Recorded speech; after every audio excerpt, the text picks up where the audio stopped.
അപ്പോൾ എല്ലാ കൂട്ടുകാർക്കും കുട്ടുസ്വാമിയുടെ പുതിയൊരു വീഡിയോയിലേക്ക് സ്വാഗതം. നമ്മൾ വളരെ എളുപ്പത്തിൽ തയ്യാറാക്കുന്ന ഒരു അയല മീൻ കറിയാണ് വെക്കാൻ പോകുന്നത്. അപ്പം ഒരു 6 അയലയോളം നമ്മൾ ഇവിടെ കഴുകി വൃത്തിയാക്കി വെട്ടിവെച്ചിട്ടുണ്ട്. അപ്പോൾ നമുക്ക് ആദ്യമായിട്ട് ഇതിനാവശ്യമായ പുളിവെള്ളം നമുക്ക് തിളപ്പിച്ച് മാറ്റി വയ്ക്കാം. ഇനി ഒരു ചട്ടി എടുത്തിട്ട് അതിലേക്ക് നമ്മൾ കടുക് താളിച്ചിട്ട് അതിലേക്ക് നമുക്ക് ആവശ്യമായ ഇഞ്ചി വെളുത്തുള്ളി എല്ലാം ഇട്ട് നന്നായിട്ട് വഴറ്റിയെടുക്കുക. അതിലേക്ക് ഞാനിവിടെ ഫിഷ് മസാലയും ഒരു 2 സ്പൂൺ മല്ലിപ്പൊടിയും 1 സ്പൂൺ കാശ്മീരി മുളക് പൊടിയും കൂടെ ചേർത്ത് നന്നായിട്ട് ഒന്ന് മൂപ്പിച്ചെടുത്തിട്ടുണ്ട്. ഇതിലേക്ക് നമ്മൾ തിളപ്പിച്ച് വെച്ച പുളിവെള്ളം ഒഴിക്കുകയാണ്. കുടംപുളിയാണ്. പുളിവെള്ളം ഒഴിച്ച് നന്നായിട്ടൊന്ന് തിളച്ച് കഴിയുമ്പോഴത്തേനും പാകത്തിന് ഉപ്പും ചേർത്ത് ഒന്ന് നല്ലതായിട്ട് തിളച്ച മണം വരുമ്പോഴത്തേനും നമ്മൾ കഴുകി വൃത്തിയാക്കി വെച്ചിരിക്കുന്ന നമ്മുടെ ഓരോ അയല കഷ്ണങ്ങളും അതിലേക്ക് ഇട്ട് കൊടുക്കാവേ.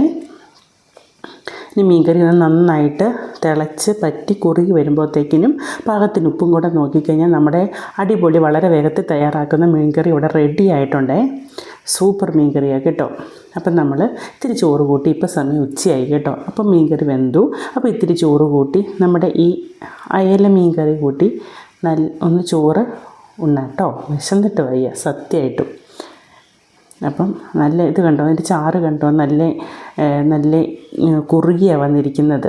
നല്ലപോലെ കുറുകി കഷ്ണത്തേലെ എരിവും പുളിയും എല്ലാം പിടിച്ചിട്ടുണ്ട്. നമ്മൾ പുളിവെള്ളം തിളപ്പിച്ചല്ലേ ചേർത്തിരിക്കുന്നത്, അതുകൊണ്ട് മീൻ കഷ്ണത്തേലെല്ലാം വളരെ പെട്ടെന്ന് തന്നെ ഉപ്പും പുളിയും എല്ലാം പാകത്തിന് പിടിക്കും.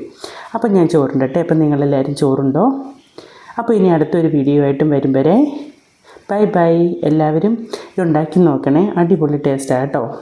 എല്ലാവർക്കും ഇഷ്ടമാകും. അപ്പോൾ അടുത്തൊരു വീഡിയോ ആയിട്ടും വരുമ്പോൾ വീണ്ടും കാണാം.